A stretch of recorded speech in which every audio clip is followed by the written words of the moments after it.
এবার কি ছোট লালবাড়িও বেদখল হতে চলেছে তৃণমূলের? বুধবার মেয়র পদ ছাড়তে চেয়েছেন ফিরহাদ হাকিম। মেয়রহীন পুরসভা তৃণমূলের হাতছাড়া হওয়ার সম্ভাবনা প্রবল হয়ে উঠেছে। সূত্রের খবর, মেয়র পদ ছাড়ার জন্য মমতা বন্দ্যোপাধ্যায়ের কাছে অনুমতি চেয়েছিলেন ফিরহাদ হাকিম। মমতা সেই অনুমতি দিয়েছেন। এবার আনুষ্ঠানিকভাবে পদত্যাগপত্র পাঠানোর স্রেফ সময়ের অপেক্ষা। কাজ করতে না পারার কারণেই ফিরহাদের পদত্যাগের ইচ্ছা প্রকাশ জানিয়েছেন কুণাল ঘোষ।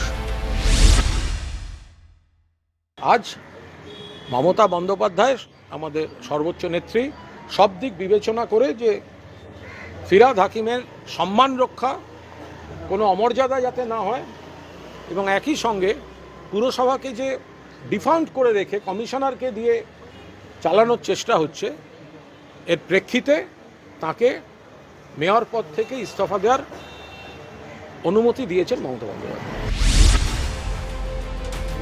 মঙ্গলবারই মেয়র পরিষদ পদ ছাড়েন তারক সিং। পদত্যাগ করার পর নাম না করে ফিরহাদের বিরুদ্ধেই একগুচ্ছ অভিযোগ করেছিলেন মেয়র পরিষদ।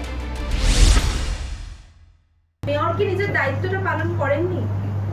এটা তাকেই প্রশ্ন করুন। আমার যদি মনে হয় আমি ঠিক বলছি, তাহলে আমার তো মনে হয় এখন মেম্বার মেয়র কাউন্সিলদের যে কোনোদিন মিটিং করে বললো না যে এটা হলো না, কেন হলো না, কি করা দরকার, বললো না। হাউস বন্ধ হলো, সেটা নিয়েও উনি ডিটেলসে আমাদের সাথে আলোচনা করলেন।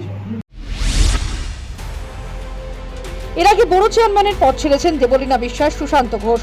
পাবলিক অ্যাকাউন্টস কমিটির সদস্য পদ ছেড়েছেন অরূপ চক্রবর্তী। মেয়র পরিষদের বৈঠক করতে চেয়েও বৈঠক করতে পারেননি। এমনকি পুরসভার অধিবেশনও করা যায়নি। এই পরিস্থিতিতে কলকাতা পুরসভায় অচলাবস্থা তৈরি হয়েছিল প্রশাসনিকভাবে। অন্যদিকে কাউন্সিলররাও আর অনুগত ছিলেন না। এই দুয়েরই ফলশ্রুতি ফিরহাদের পদ ছাড়তে যাওয়া।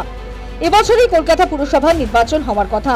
তার আগে নতুন মেয়র নির্বাচন করে কাজ চলতে পারে, অথবা প্রশাসক বসিয়ে কাজ চলতে পারে। তৃণমূল কাউন্সিলরদের ভোটে যদি নতুন মেয়র নির্বাচিত হন, তিনি কি আর মমতার অনুগত থাকবেন?